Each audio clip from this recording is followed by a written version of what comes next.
Good afternoon all of you. आप सभी का स्वागत है आपके अपने चैनल साइंस दीवाने में। तो कैसे हो आप सभी? आई होप सभी बहुत ही अच्छे होंगे।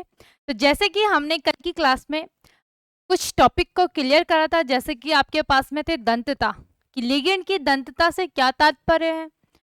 हमने एल्फ्रेड वर्नर द्वारा दिए गए सिद्धांतों के, ठीक है, उनमें से हमने जो सिद्धांत उन्होंने मतलब जिन सिद्धांत के हिसाब से जो अवधारणाएं हमें प्रतिपादित की थी, लगभग 5 अवधारणाएं थी, उनसे रिलेटेड हमने कुछ न्यूमेरिकल भी करे थे, 2 न्यूमेरिकल, जिसमें हमने आधुनिक संरचना और दूसरा आपके पास में वर्णन संरचना, दोनों के बारे में अच्छे से समझ लिया था कि किस प्रकार से आपकी वर्णन संरचना बनती है, किस प्रकार से आपकी आधुनिक संरचना बनती है।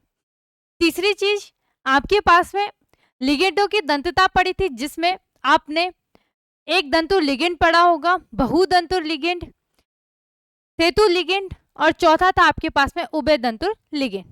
तो आई होप सभी को बहुत अच्छे से ये टॉपिक क्लियर हुए होंगे। अगर जिनको नहीं है तो कमेंट सेशन में पूछ लेना कि क्या डाउट है आपको, कहाँ पे कोई कौन सी बात आपको समझ में नहीं आ रही है। तीसरी चीज मैंने आपको बोला था कि आपको क्या याद करना है, जो एल्फ्रेड वर्नर द्वारा दी गई सिद्धांतों की अवधारणा है उनको आपने अच्छे से पढ़ लेना है, क्योंकि केवल 5 ही अवधारणा है, 1 मिनट में ही खत्म हो जाएगी। ठीक है, फटाफट से मैं बोलते देखते हैं 1 मिनट होता है कि नहीं होता। ठीक है, तो पहला था आपके पास में कि किसी संकर यौगिक में एक धातु आयन होता है जिसकी 2 प्रकार की जो संयोजकता है प्रदर्शित करता है। पहला है प्राथमिक संयोजकता, दूसरी है द्वितीयक संयोजकता। प्राथमिक संयोजकता आयनित हो जाती है, द्वितीयक संयोजकता आयनित नहीं होती है। 2 हो गए। तीसरा, प्राथमिक संयोजकता को बिंदुवत रेखा से निरूपित करते हैं, जबकि द्वितीयक संयोजकता को हम पूर्ण रेखा से निरूपित करते हैं। चौथा है आपके पास में कि प्राथमिक जो किसी संकर यौगिक की ज्यामिति होती है वो द्वितीयक संयोजकता पे निर्भर करती है ना। और पांचवा, प्राथमिक संयोजकता अधिशात्मक होती है तथा द्वितीयक संयोजकता आपकी दिशात्मक होती है। एक दिशात्मक, एक अधिशात्मक। तो द्वितीयक संयोजकता दिशात्मक, 2 से 2 याद रखना, द्वितीयक दिशात्मक है ना, और जो आपकी प्राथमिक संयोजकता वो अधिशात्मक। हो गया 1 मिनट कंप्लीट, कुछ था ही नहीं इसमें, है ना। तो इसी प्रकार से आपने इनको अच्छे तरीके से याद कर लेना है। ठीक है, इसीलिए मैं बार बार रिपीट करवा रही हूँ भाई, इंपॉर्टेंट है। इसकी संरचना, वर्नर की संरचना आती है, और आज की क्लास भी आपकी बहुत इंपॉर्टेंट होने वाली है, क्योंकि आपके पास में है उपसह संयोजक यौगिकों के आयुपेशी नेम। ये आज की क्लास आपकी मोस्ट इंपॉर्टेंट है भाई, तो बिल्कुल भी स्किप मत करना, अच्छे से इसको रिवाइज कर लेना, पढ़ लेना। इंपॉर्टेंट है, 2 या 3 नंबर में आपके पास जरूर आएगा, किसी भी आपको कोई भी दे देगा और उसका नाम लिखने के लिए। कई बार 5 नंबर में आ जाता है ना, कई बार 2 नंबर में, 3 नंबर में, 4 नंबर में, लेकिन ऐसा बिल्कुल नहीं कि 1 नंबर में आएगा। 2, 3, 4, 5 मान के चल लो, पक्का आएगा। लिख के दे लेती हूँ मैं, क्यों, किसी भी आपके पास में सह संयोजक यौगिकों की आयुपेशी नाम जरूर आता है भाई। ठीक है, तो ऐसी मत सोच लेना कि जैसे अभी तक हम आयुपेशी नाम पढ़ते आ रहे हैं ऐसी आएगी। अभी मैं आपको एक टेबल दूंगी, ठीक है, उसको देख के सबके सर चकरा जाएंगे, लेकिन अगर आपने एक बार अच्छे से समझ लिया ना तो कुछ ज्यादा है नहीं उसमें, है ना। तो आज की क्लास आपकी इंपॉर्टेंट होने वाली है भाई। ठीक है, तो बढ़ते हैं आगे। आगे क्या है आपके पास में, थोड़ा सा हम देख लेते हैं कि आवेश के आधार पर लिगेंड निम्न 3 प्रकार के होते हैं। एक होता है आपके पास में धनावेशित लिगेंड, एक होता है ऋणावेशित लिगेंड, और एक होता है उदासीन। ये तीनों ही लिगेंड हमने बिल्कुल अच्छे तरीके से आपके जो अभी तक क्वेश्चंस करे हैं उनमें देख लिया था। ठीक है, तो जो धनावेशित लिगेंड है, ठीक है, तो इसका एक एग्जाम्पल लिख लो भाई, NH4, और यहाँ पे आप प्लस लगा देना। ठीक है, एक एग्जाम्पल लिख लेना आपका NH2, सिंगल बॉन्ड NH3, और यहाँ पे प्लस। ठीक है भाई, ऋणावेशित में आपके पास में जैसे क्लोरीन Cl-, ब्रोमीन Br- हो गया, या आपका क्या हो गया सल्फेट SO4, और यहाँ पे आपको पता है 2- होता है, बता रखा है, या आपके पास में क्या हो गया PO4 3-। क्लियर। उदासीन में तो एक हो गया आपके पास में H2O और दूसरा होगा NH3 ETC। क्लियर हो गई बात, ज्यादा था नहीं इसमें ना, थोड़ा बहुत आपको बताना था कि कौन सा आपका धनावेशित लिगेंड होता है। ऋणावेशित क्या पता 1 नंबर में कहीं पे टकरा जाए, या आपके आने वाले जो एग्जाम है, जैसे कि आपने अगर नीट का दिया है, नीट का दोगे, ठीक है, या आप उसका दोगे, जेई मेंस का, जेई एडवांस का दोगे, तो कहीं ना कहीं एक या आधे नंबर में टकरा सकता है आपके पास में, ठीक है। तो इसको लिख लेना। आगे देखते हैं इसमें आगे क्या है, किलेट किसे कहते हैं, इसका क्या महत्व है, ठीक है। थोड़ा सा ये भी इंपॉर्टेंट है आपके पास में, किलेट इंपॉर्टेंट है और इजी है, ठीक है। तो किलेट का मतलब होता है आपके पास में पंजा, ठीक है। किलेट का मतलब क्या होता है, पंजा। पंजा मतलब आपका हाथ, है ना। तो अगर मैं ये देखो, अगर मैंने इन हाथों को ऐसे लिख दिया, ऐसे रख दिया, तो यहाँ पे अगर एक हाथ के पीछे में दूसरा हाथ मेरा छिप सकता है आराम से, है ना। देखो पता चल रहा है भाई, अगर मैं ऐसे रखूं तो किसी को पता नहीं चलेगा कि ये मेरे एक हाथ है या दो हाथ है ना। तो ये होता है आपके पास में। अभी हम इसको समझेंगे, ज्यादा अच्छे से आपको क्लियर होगा, ठीक है। कि जब किसी उपसह संयोजक यौगिक में एक सीएमआई के साथ दो या दो से अधिक बहुदंतुर लिगेंड संयुक्त होते हैं।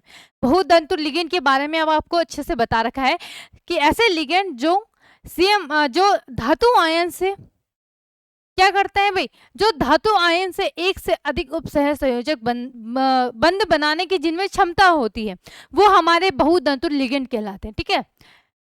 संयुक्त तो होते हैं ऐसे यौगिक में वक्रीय संरचना बनने के कारण एक आकृति जो है आपके पास में, इसको बोलते हैं पंजा। क्या बोलते हैं, पंजा, ठीक है, के सदृश हो जाती है। इसलिए इन्हें क्या कहते हैं, इन किलेटों को, इन यौगिकों को हम क्या कहते हैं, किलेट कहते हैं। इसकी संरचना किलेटिंग कहा जाती है। इसकी संरचना को क्या कहते हैं, किलेटिंग। अच्छे से अभी संरचना बनाओगे ज्यादा अच्छे से क्लियर हो जाएगा, ठीक है। तो CH2, ठीक है, यहाँ पे आपके पास में आ गया NH2, यहाँ पे भी NH2। पॉइंट लगाना मत भूलना भाई, इनको मत भूलना। और ये जाता है यहाँ पे इस तरीके से, ये आता है यहाँ पे निकिल में, Ni में, क्लियर। एज इट इज ये ऐसे आया और यहाँ पे आपका NH2 ये हुआ, यहाँ पे भी आपके पास में NH2, ठीक है। और ये बना आपका यहाँ पे CH2 और ये इधर से CH2, ठीक है भाई। क्या आया आपके पास में यहाँ पे CH2, ठीक है। देखो अभी तो कुछ समझ में नहीं आ रहा है, कुछ समझ में नहीं आ रहा है, ठीक है। अब मैंने आपको बोला, ठीक है, कि इसको इतना छिपा दो, इसको इतना छिपा दो, तो ये वाला जो पोर्शन है, ठीक है, यहाँ देखो, अगर मैंने इसको छिपा दिया तो क्या आपको यहां से और यहां तक ये दोनों सेम दिख रहे हैं, दिख रहे हैं, समान है ना। तो अगर मैं इसको ऐसे फोल्ड करूं एक दूसरे, तो ये एक दूसरे को पूरी तरह से क्या करेंगे, अनअध्यारोपण कर देंगे, मतलब ये एक दूसरे को बिल्कुल छिपा देंगे। क्लियर हो गई बात। इसे हम बोलते हैं इसकी जो संरचना है इसे बोलते हैं किलेटिंग। क्लियर हो गई बात। इसने क्या करा, यहाँ पे अगर मैंने इसको ऐसे फोल्ड करा तो ये NH2 से NH2 ढक जाएगा, NH2 से NH2, CH2 से CH2, CH2 से CH2।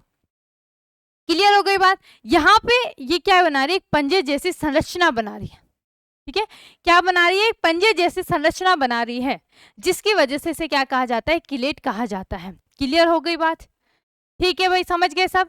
कि जब किसी उपसह संयोजक यौगिक में एक सीएमआई के साथ दो या दो से अधिक बहुदंतुर लिगेंड संयुक्त होते हैं, यहाँ पे देखो ये आपका सेंट्रल मेटल आयन है Ni, और यहाँ पे आपके पास में दो से अधिक क्या हो रहे हैं, यहाँ पे जो उपसह संयोजक यौगिकों द्वारा जुड़े हुए हैं, ठीक है। ये एक वक्रीय संरचना बना रही है, इसके कारण इसकी जो आकृति पंजे के सदृश हो जाती है, इसीलिए इनको यौगिकों को हम क्या कहते हैं, किलेट कहते हैं। क्लियर हो गई बात।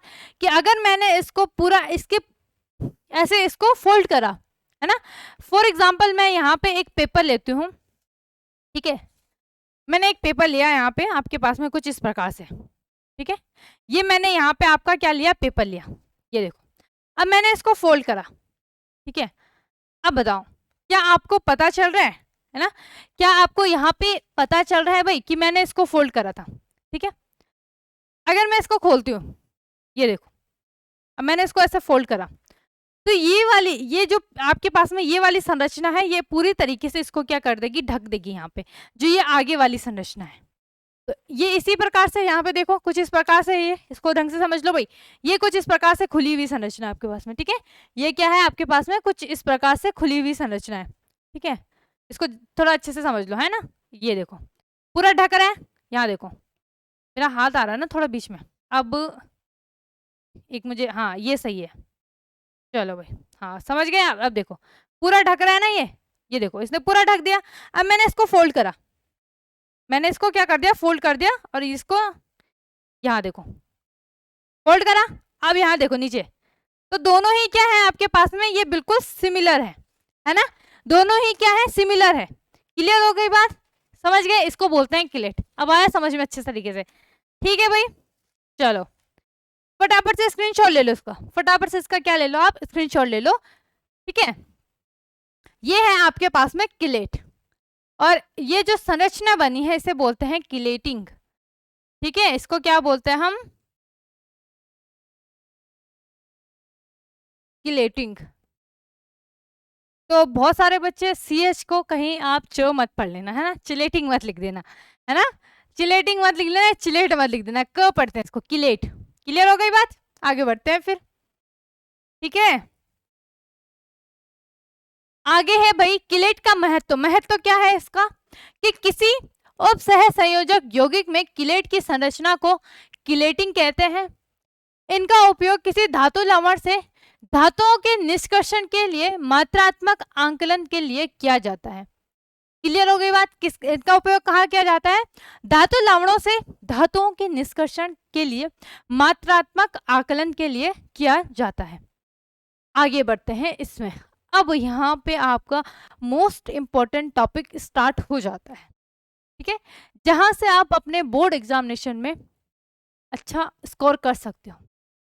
क्लियर, क्या है आपके पास में, उपसह संयोजक यौगिकों के आयुपेशी नाम लिखने के नियम है कुछ, ठीक है। पहला, उपसह संयोजक यौगिक में CS क्या होता है आपके पास में, समन्वय मंडल, ठीक है, CS क्या होता है आपके पास में, समन्वय मंडल। और IS क्या होता है, ये होता है आपके पास में आयनन मंडल, आयनन मंडल, ठीक है। उपसह संयोजक यौगिक में समन्वय मंडल में आयनन मंडल दोनों हो तो उस भाग का नाम पहले लिखा जाता है, ठीक है। क्या बोला है, अगर आपके पास में कोई यौगिक है उसमें समन्वय मंडल भी है और आयनन मंडल भी है, तो उस भाग का नाम पहले लिखा जाएगा जो धनावेशित होगा। अगर आयनन मंडल धनावेशित होगा तो उसका नाम पहले लिखेंगे, अगर आपके पास में आयनन मंडल धनावेशित होगा तो उसका नाम हम पहले लिखेंगे। क्लियर हो गई बात, एक एग्जांपल देख लेते हैं हम यहाँ पे आपके पास में, ठीक है। एग्जांपल ले लिया मैंने आपके पास में, देखो एक कॉमन सा आपके पास में कंपाउंड जो बार बार आपको दिख रहा है K4, ठीक है, यहाँ पे लिख लिया मैंने आपका FeCN6, ठीक है। इसका हमने आयनन करा तो किस प्रकार से आया, ये आया आपके पास में 4K प्लस FeCN, यहाँ पे ये 6 और ये क्या आ जाएगा आपके पास में, ये आ जाएगा आपका 4-। क्लियर हो गई बात, समझ गए इतनी बात, ठीक है। तो इसमें से आपका जो ये है K+ है, इसका नाम हम पहले लिखेंगे, तो इसका नाम क्या होता है भाई, क्या बताओ जल्दी से बताओ, क्या लिखोगे। ये है आपके पास में, ये क्या होता है, ये होता है आपका IS आयनन मंडल, और ये होता है आपके पास में CS, ठीक है। इसको लिखना मत भूलना, आयनन मंडल, ये हो गया आपके पास में समन्वय मंडल, समन्वय मंडल, ठीक है भाई, समझ गए, ठीक है। आयनन मंडल में आपका धनावेशित है तो इसको हम पहले लिखेंगे, तो ये क्या हो जाएगा आपके पास में, पोटेशियम, पोटेशियम, ठीक है, यहां पे डैश करके लिख देना आपका K+। क्लियर हो गई बात, ठीक है, इतनी बात आई समझ में आपको। फिलहाल आपको इतना याद रखना है कि कोई भी आपके पास में उपसह संयोजक यौगिक है उसमें अगर समन्वय मंडल और आयनन मंडल दोनों ही हैं तो उसका नाम हम पहले लिखेंगे जो धनावेशित होगा। तो यहाँ पे आपके पास में आयनन मंडल धनावेशित है तो इसका नाम हम पहले लिखेंगे, आगे बढ़ते जाएंगे, ठीक है। दूसरा, IS का नाम लिखने के लिए, ठीक है, समन्वय आपने यहाँ पे IS मतलब समझने के लिए तो लिख लेना, लेकिन उसके ब्रैकेट में जरूर लिख लेना आयनन मंडल, शॉर्टकट उतना ही मारना जितना आपको समझ में आ जाए, कहीं कंफ्यूज मत होना, ठीक है। तो आयस का सदैव सामान्य नाम लिखा जाता है, ठीक है, कि आयस का हम क्या लिखेंगे, सदैव सामान्य नाम। जैसे मैंने अभी आपको बताया क्या है, पोटेशियम के है, के को के ही लिखते हैं, पोटेशियम आ जाएगा, ठीक है। तो के का क्या आ जाएगा आपके पास में, potassium, SO4 sulphate, Na sodium, और Cl आपके पास में क्या आ जाएगा, क्लोराइड, ठीक है। तो हिंदी में भी लिख लेती हूँ मैं आपके, पोटेशियम, कोशिश करो हिंदी इंग्लिश दोनों लिखो, है ना। सल्फेट, ये आ जाएगा आपके पास में सोडियम, और ये आ जाएगा आपके पास में क्लोराइड, क्लोराइड Cl। क्लियर हो गई बात। आपके पास में आयनन मंडल में उपस्थित आयनों की संख्या को व्यक्त करने के लिए किसी संख्या सूचक शब्द को लिखने की आवश्यकता नहीं होती है, ठीक है। जैसे आपके पास में, जैसे हमारे पास में क्या है, 4K+ है ना, या SO4 का आपके पास में क्या है, SO4 में 2- चार्ज है, तो उसके ऐसे नहीं लिखेंगे कि इसमें एक प्लस चार्ज है और एक माइनस चार्ज है, को बिल्कुल नहीं लिखना है, जैसा है एज इट इज लिख देना है। क्लियर। या उसके आगे आपने जैसे देखा होगा 4K+ है ना, तो ऐसा नहीं लिखेंगे हम, आपके पास में 4 पोटेशियम है ना, इसे बिल्कुल नहीं लिखना है, सिंपल सा जो नाम है के पोटेशियम लिख देना है इस प्रकार से, ठीक है। एग्जाम्पल आगे भी इसको मैं यहाँ पे लिख के, जैसे मैंने यहाँ पे ले लिया 4K+, तो ये भी पोटेशियम होगा, ठीक है। या यहाँ पे आपके पास में K4, ये भी क्या होगा, पोटेशियम होगा। सल्फेट SO4 2-, ये भी सल्फेट होगा। या आपके पास में 3SO2 2-, ये भी क्या हो जाएगा, सल्फेट हो जाएगा। क्लियर हो गई बात। सोडियम का अगर आपके पास में Na+ है तो ये भी सोडियम होगा, या आपके पास में 2Na+ है, ये भी सोडियम होगा। क्लोराइड Cl- है, 2Cl- है, तो ये भी आपके पास में एज इट इज हमने इसको ऐसे ही लिखना है, बिल्कुल भी आपने उसके आगे पीछे संख्या नहीं लिखनी है, जो नंबर आपको गिवन है वहां पे। क्लियर हो गई बात भाई, सभी को इतनी बात आई समझ में, ठीक है। क्या बोला है कि समन्वय मंडल में उपस्थित आयनों की संख्या को व्यक्त करने के लिए किसी संख्या सूचक शब्द को लिखने की आवश्यकता नहीं है, ठीक है। आगे, यदि आयस में H2O होता है तो इसे हाइड्रेट पढ़ते हैं, वो इसके साथ संख्या सूचक शब्द भी लिखते हैं, है ना। इसका एग्जाम्पल देखते हैं, इसका हम यहाँ पे आपके पास में एग्जाम्पल देखते हैं, ठीक है।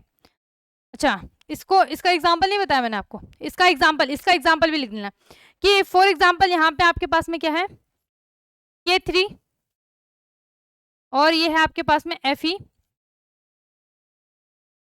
ठीक है, K3FeCN, ठीक है 6।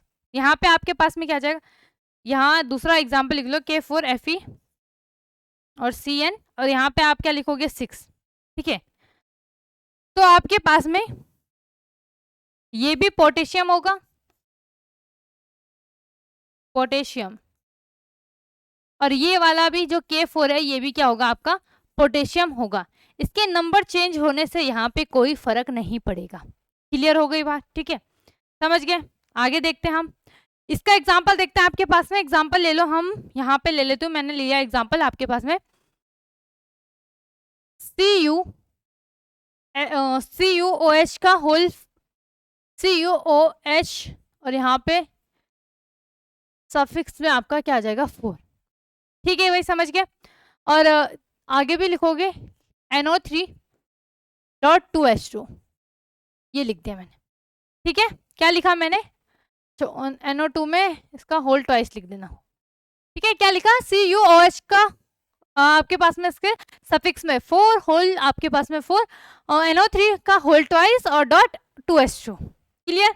इसका नाम क्या होगा, इसका नाम होगा आपके पास में, क्या बोला है इसमें, कि आयस समन्वय मंडल में H2O हो। देखो यहाँ पे आपके पास में समन्वय मंडल है, बताओ भाई समन्वय मंडल कौन सा है, ये होगा या ये होगा। तो समन्वय मंडल आपका कौन सा होगा भाई, फटाफट से बताओ, जल्दी बताओ, समन्वय मंडल कौन सा होगा, ठीक है। तो इसे हाइड्रेट पढ़ते हैं, वो इसके साथ संख्या सूचक शब्द भी लिखते हैं, ठीक है। तो यहाँ पे समन्वय मंडल आपका ये वाला हो जाएगा, NO3, और यहाँ पे आपका 2 और 2H2, ये क्या होगा, समन्वय मंडल। और यहाँ पे ये क्या होगा, ये होगा आपका आयनन मंडल। क्लियर हो गई बात, कि यदि सॉरी, ये होगा आपका आयनन मंडल, ये होगा आपका समन्वय मंडल, है ना। याद करो, जब कोई धातु लिगेंड है और उसमें सॉरी कोई धातु आयन है, सेंट्रल मेटल आयन है, और उसमें आपके पास में क्या होता है, लिगेंड जुड़े होते हैं, तो उस क्षेत्र को हम क्या बोलते हैं, समन्वय मंडल। और जो बाकी बचा क्षेत्र है उसको हम आयनन मंडल पढ़ते हैं, है ना। तो यहाँ पे आयनन मंडल में हमारे पास में 2s2 है, तो इसको हम किस तरीके से लिखेंगे, इसका नाम आएगा आपके पास में NO3 है तो नाइट्रेट, ठीक है। NO3 है तो क्या आ जाएगा आपके पास में, नाइट्रेट। क्या आ जाएगा, NO3 है तो क्या आ जाएगा आपके पास में, नाइट्रेट। और उसके बाद में आपका H2O की संख्या कितनी है, 2, तो क्या लिखोगे, डाई हाइड्रेट।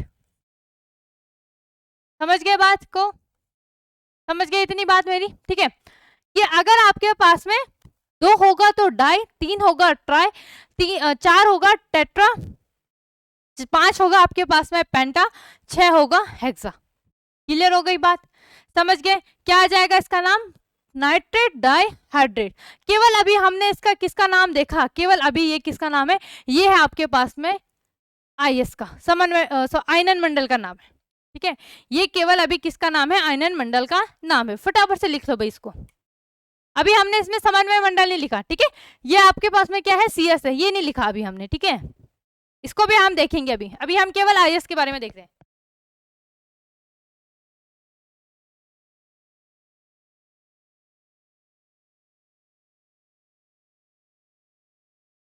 आगे यहाँ पे आपके पास में क्या है, ठीक है, ये D लिख देना भाई, ये D वाला है ना।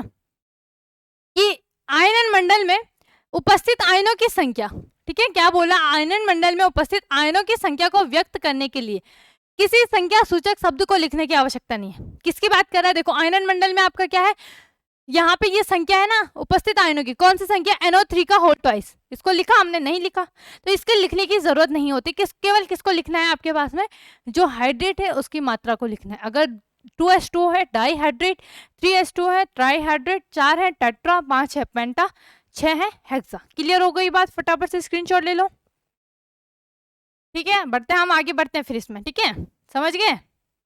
चलो भाई आगे क्या है, अब IS में देख लिया आपने, आयनन मंडल में देख लिया। पहला क्या था आपके पास में, कि अगर किसी उपसय संयोजक यौगिक में दोनों ही क्षेत्र हो, आयन भी, आयनन मंडल भी और समन्वय मंडल, तो पहले हम किसको लिखेंगे, पहले जो धनावेशित होगा उसको लिखेंगे। दूसरी चीज यहाँ पे क्या थी, कि अगर धनावेशित में जितने आपके पास में संख्या है उनको हम नहीं लिखेंगे, किसी संख्या सूचक शब्द का हम यहाँ पे यूज नहीं करेंगे, ठीक है। किसी संख्या सूचक शब्द का हम यहाँ पे उपयोग नहीं करेंगे। पोटेशियम 3 है तो केवल पोटेशियम आएगा, पोटेशियम 4 है, 4 के प्लस है, तो कुछ नहीं लिखेंगे, केवल पोटेशियम लिखेंगे। क्लियर हो गई बात, ठीक है। अगर उसमें H2O होगा तो उसे हम हाइड्रेट पढ़ेंगे और उसकी मात्रा को वहां पे निरूपित की जाएगी कि कितनी संख्या है। डाई होगा, 2 होगा डाई, 3 होगा ट्राई, 4 टेट्रा, 5 पेंटा, 6 हेक्सा। और जो आपके पास में उपस्थित आयन है उसको हम व्यक्त नहीं करेंगे, उसकी संख्या को। क्लियर हो गई बात, ठीक है भाई, समझ गए। आगे है इसमें CS, ठीक है। CS विभिन्न भागों के नाम लिखने के नियम, ठीक है। पहला है, CS में उपस्थित सभी लिगेंड का नाम पहले लिखा जाता है, ठीक है। पहले हम किसका नाम लिखेंगे, जो CS में उपस्थित समन्वय मंडल में जो लिगेंड है उनके नाम पहले लिखेंगे, और जो सेंट्रल मेटल आयन है उसका नाम बाद में लिखेंगे, ठीक है। जैसे आपने पढ़ा होगा K4FeCN और उसका होल सफिक्स में 6, पहले हम CN का लिखेंगे साइनाइड, फिर हम आपके पास में क्या लिखेंगे, आयरन का लिखेंगे। क्लियर। यदि एक ही यौगिक कई लिगेंड हो तो उनके नाम में क्या आ जाता है, अल्फाबेट में लिखते हैं, ठीक है। अगर एक ही यौगिक में कई लिगेंड हो, है ना, अगर एक ही यौगिक में, जैसे आपने क्या पढ़ा था, Fe में आपका CN भी था और क्या था, दूसरा क्लोराइड था, तो उन्हें हम क्या लिखते हैं, अल्फाबेट में लिखते हैं। यदि लिगेंड की संख्या, अल्फाबेट में कैसे लिखेंगे, जैसे जो अल्फाबेट पहले आएगा हम पहले उसको लिखेंगे फिर दूसरे वाले को लिखेंगे। समझ गए मेरी बात को, ठीक है। यदि लिगेंड की संख्या 1 से अधिक हो तो उसके साथ संख्या सूचक शब्द डाई, ट्राई, टेट्रा आदि का प्रयोग करते हैं। क्लियर हो गई बात, कि यदि लिगेंड की संख्या 1 से अधिक हो तब हम क्या लिखेंगे, डाई, ट्राई, टेट्रा, या इससे अधिक आपके पास में पेंटा, हेक्सा, हेप्टा, ऑक्टा, ये लिखेंगे, है ना, ठीक है। सेतु लिगेंड, अब आपने सेतु लिगेंड के बारे में, इसीलिए देखो अब आई बात समझ में। देखो वैसे मैं क्या कर सकती थी, मैं आपको जैसे मैंने इंट्रोडक्शन की क्लास खत्म करी वैसे ही मैं आपको अगर यहाँ पे क्या करा देती, IUPAC करा देती, तो बहुत से शब्द आपके पास में यहाँ पे जो आ रहे हैं वो समझ ही नहीं आता। जैसे यहाँ पे आपका सेतु लिगेंड आया, आईएस में आपके पास में क्या आया, आयनन मंडल में आपके पास में क्या आया भाई, आयनन मंडल में बहुतंतु लिगेंड आए, तो वो आपको समझ में नहीं आते कि ये क्या है। तो कुछ रीजन होते हैं, ठीक है। वैसे मैं सोच रही थी पहले आपके पास में ये कराने के लिए कि पहले मैं आयुपेसी करा देती हूँ, फिर मैंने सोचा यार अगर मैंने आयुपेसी करा दिया तो इसमें बहुत सारे टर्म ऐसे हैं जिनको समझाना पड़ेगा, तभी आपको समझ में आएगा, वरना ऐसे आपको कुछ समझ में नहीं आएगा। अब आपने पढ़ा है सेतु लिगेंड क्या होता है, तो अब आपको समझ में आ गया है ना। जैसे मैंने आपको बहुदंतु लिगेंड पढ़ा रखा है, क्लियर, वो भी समझ में आ गया। तो इसीलिए आपको पहले मैंने वो लिगेंड की दंतता कराई, फिर मैंने आयुपेसी कराया, क्योंकि बहुत सारे शब्द ऐसे थे यहाँ पे जो पिछली क्लासेस में आपको समझाया गया है। क्लियर हो गई बात। तो सेतु लिगेंड के नाम से पूर्व हमने क्या लगाना है भाई, म्यू। इसको हम क्या बोलते हैं, यू मत पढ़ना, इसको पढ़ते हैं म्यू, ठीक है। क्या पढ़ते हैं इसको, म्यू, MHU। क्लियर हो गई बात, ठीक है। एग्जाम्पल देख लेते हैं हम। तो एक एग्जाम्पल लिया मैंने यहाँ पे OH, यहाँ पे आपके पास में जिंक, ठीक है, और यहाँ पे आपका कॉपर, ठीक है। तो आपका जो ये धातु सेतु लिगेंड है ये वाला, ये हो जाएगा, इसको हम क्या लिखेंगे, म्यू हाइड्रोक्सो। क्या लिखेंगे इसको, म्यू हाइड्रोक्सो। क्लियर हो गई बात, ठीक है, समझ गए। जो सेतु लिगेंड के नाम से पूर्व हम क्या लिखेंगे इसको, म्यू। क्या आ जाएगा इसका नाम, केवल इसका नाम बता रही हूँ, इसका म्यू हाइड्रोक्सो। क्लियर। आगे देखते हैं इसमें आगे क्या है भाई, आगे बढ़ते हैं। इसमें आगे है आपका उभय दंतु लिगेंड के नाम के साथ उस तत्व का संकेत भी लिखा जाता है जो धातु से संयोग करता है, ठीक है। क्या बोल रहा है यहाँ पे आपके पास में कि उभय दंतु लिगेंड के नाम के साथ उस तत्व का संकेत भी लिखा जाता है जो धातु से संयोग करता है। इसका एग्जांपल हम देख लेते हैं यहाँ पे, ठीक है। उभय दंतुर बता रखा है ना, जैसे मैंने एक एग्जांपल बताया था कि आपके पास में क्या है, SCN है, ठीक है, SCN है। इसमें दो आपके पास में भिन्न भिन्न तत्वों में उपसह संयोजक बंधु पाया जाता है, जो इसमें से कोई एक तत्व CMI से संयोग करता है, ठीक है, समझ गए। ये आपका क्या कहलाता है, उभय दंतुर लिगेंड कहलाता है। एग्जाम्पल देखते हैं, एग्जाम्पल दे ज्यादा अच्छा, आपको ज्यादा अच्छे से आपको क्या हो जाएगा यहाँ पे क्लियर हो जाएगा, ठीक है। तो एग्जाम्पल में लिख लिया मैंने आपके पास में Fe, ठीक, और यहाँ पे SCN, ठीक है भाई। क्या लिखा मैंने आपके पास में, FeSCN, और इसको आप कैपिटल ब्रैकेट में बंद कर देना। दूसरी साइड लिख दिया मैंने आपके पास में Fe और NCS, ठीक है। दूसरी साइड क्या लिख दिया मैंने, FeNCS, इतना इसको भी लिख देना, ठीक है, समझ गए। नाम देखते हैं, नाम क्या आएगा, नाम आएगा इसका आपके पास में थायोसाइनेट S, ठीक है। क्या नाम आ जाएगा आपके पास में यहाँ पे, थायोसाइनेट S। और इसका नाम क्या आएगा भाई, कोई बता सकता है, इसका नाम आएगा आपके पास में थायोसाइनेट N, ठीक है। क्या नाम आ जाएगा यहाँ पे आपके पास में, थायोसाइनेट S, और दूसरा आ जाएगा आपके पास में थायोसाइनेट N, ठीक है। क्या बोला, उस तत्व का संकेत भी लिखते हैं, है ना। जैसे यहाँ पे आपके पास में ऐसे सल्फर, इसका संकेत भी लिखना है हमने, है ना, और यहाँ पे आपके पास में N था तो इसका हमने संकेत भी लिखना है। क्लियर हो गई इतनी बात आपको कि उभय दंतु लिगेंड के नाम के साथ में उस तत्व का संकेत भी लिखा जाता है जो धातु से सहयोग कर रहा है। तो यहाँ पे आपके पास में जो S है, सल्फर है, ये आपके पास में आयरन से यहाँ पे क्या कर रहा है भाई, ये यहाँ पे आयरन से संयोग कर रहा है। CMI जो सेंट्रल मेटल आयन है उससे यहाँ पे क्या कर रहा है, ये संयोग कर रहा है, इसीलिए इसके साथ में क्या आ जाएगा आपका SB आ जाएगा। क्लियर हो गई इतनी बात, फटाफट से स्क्रीनशॉट ले लो। आगे आपके पास में इंपॉर्टेंट है भाई, आगे क्या है आपके पास में, इंपॉर्टेंट है, ठीक है। उसमें हम आपके बहुत सारे टॉपिक आएंगे, है ना, सॉरी बहुत सारे आपके एक मतलब एक बहुत बड़ी टेबल होगी, उसमें आपका सामान्य आपके पास में यौगिक होंगे, उनके धातु लिगेंड होंगे। क्लियर हो गई बात, ठीक है। उनके संकेत होंगे, उनका नाम होगा, किस प्रकार से उनको लिखना है, CS के अंदर और CS के बाहर, है ना, या CS में और IS में उनको किस प्रकार से हम लिखेंगे, समन्वय मंडल में, आनंद मंडल। तो बहुत बड़ा आपके पास में क्या होगा, यहाँ पे टेबल होगी जो आपको अच्छे से याद करनी है। अगर याद नहीं करा तो क्या पड़ेगा, तब आपके पड़ जाएंगे क्योंकि देखो बहुत सारे उसमें से ऐसे करना कि मैं आपको ना मेन मेन मतलब पहले तो मैं आपको पूरी टेबल लिखवा दूंगी, है ना, लेकिन जो उसमें से इम्पोर्टेंट होगा मैं आपको बता दूंगी, जो मतलब आते प्रीवियस ईयर में भी आ रखे हैं, कॉमन होंगे, है ना। जैसे सीएन का तो आपको पता है, बहुत सारे ऐसे होंगे जो आपको पता होंगे, केवल कुछ कुछ याद करना है आपने, ठीक है, और कुछ को स्किप कर देना जो ज्यादा ही टफ लगे, जो याद नहीं हो रहे। ऐसे नहीं कि आपने उसी में टाइम वेस्ट करना है, तो टाइम वेस्ट बिल्कुल मत करना, ठीक है। इसी में आपके पास में सीएस में भी है, ठीक है, इसमें ही आपके पास में क्या है, सीएस में भी है।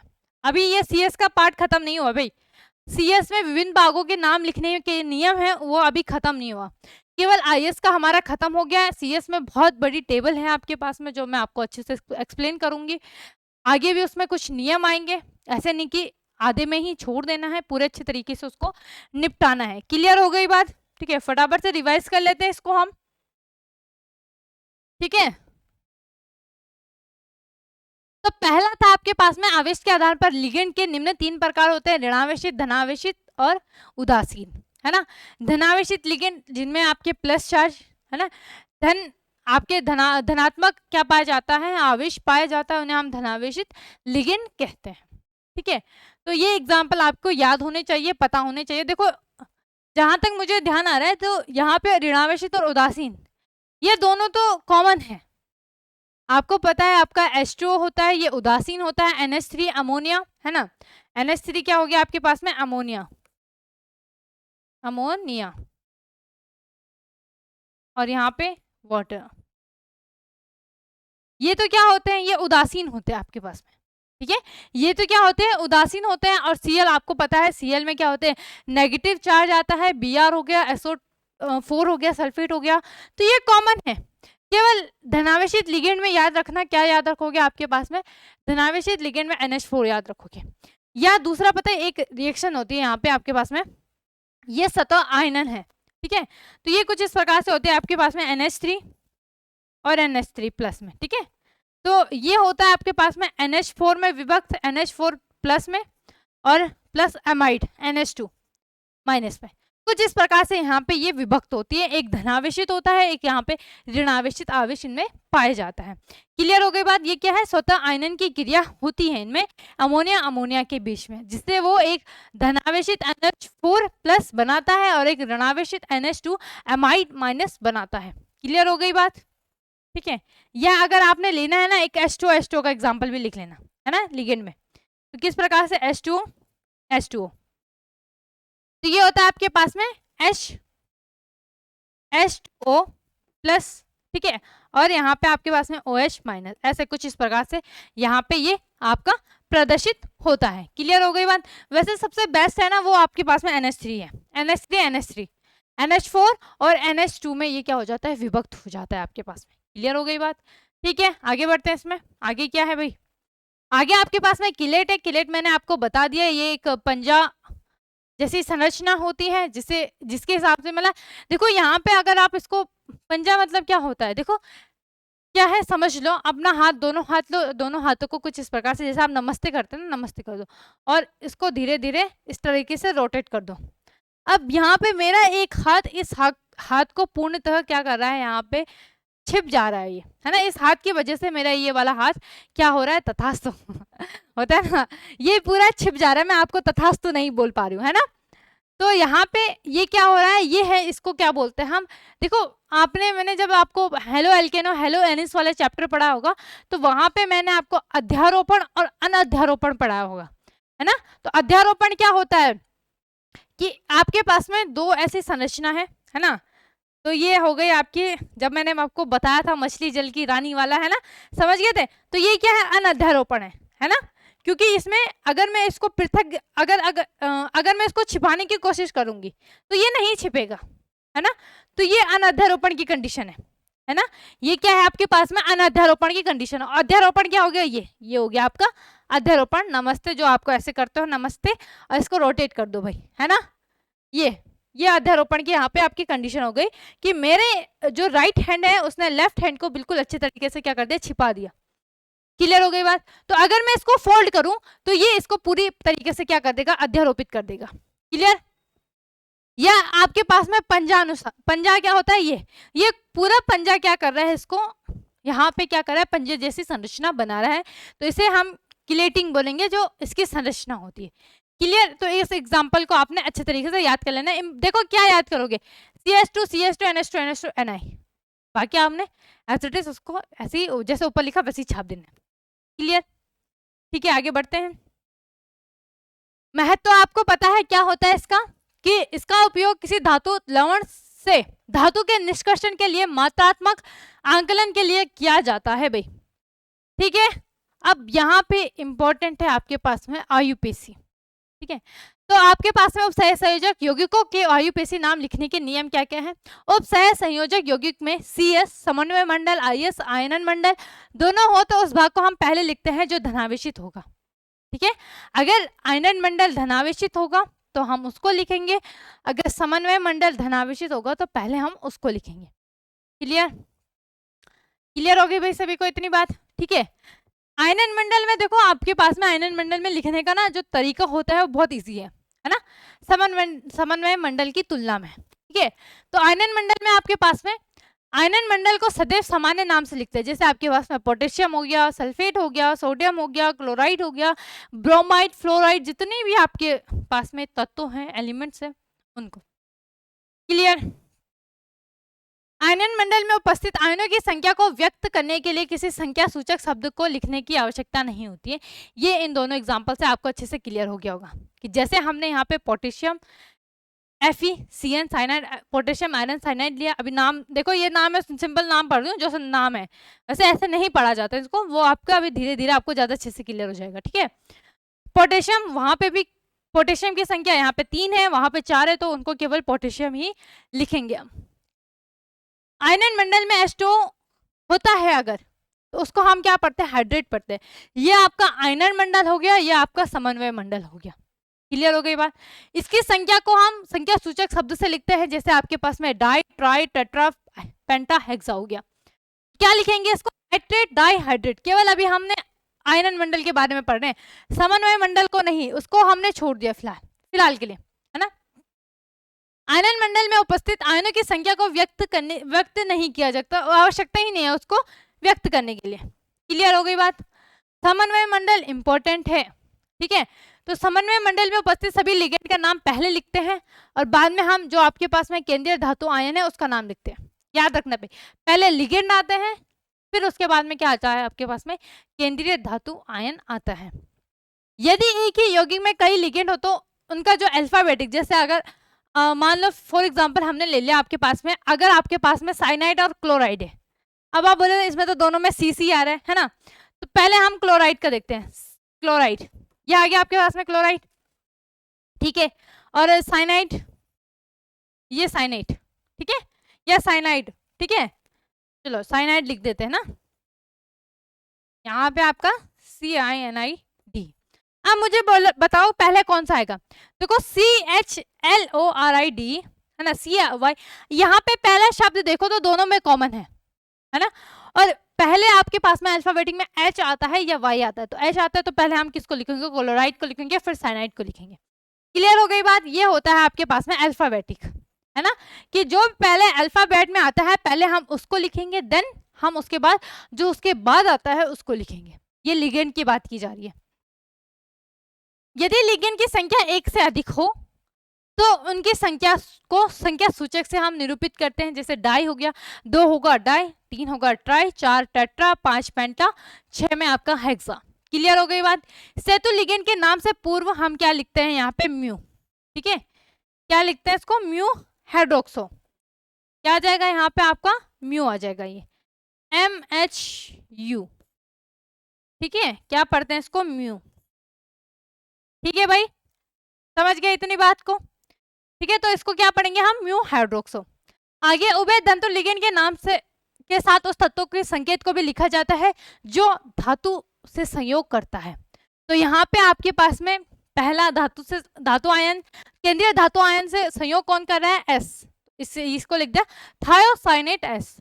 यहाँ पे आपका N कर रहा है तो क्या लिख दिया, थायोसाइनेट N। क्लियर हो गई मेरी बात, सभी को समझ में आ गई? तो अभी तो भाई ये स्टार्टिंग है, अभी इसमें बहुत कुछ है है ना। इसमें आपके पास में उपसह संयोजकता यौगिकों का आयुपेशी नाम में पार्ट 1 और पार्ट 2 आएगा। पार्ट 1 कंप्लीट हो चुका है, पार्ट 2 इंपॉर्टेंट है, अच्छे से याद भी करना है आपने।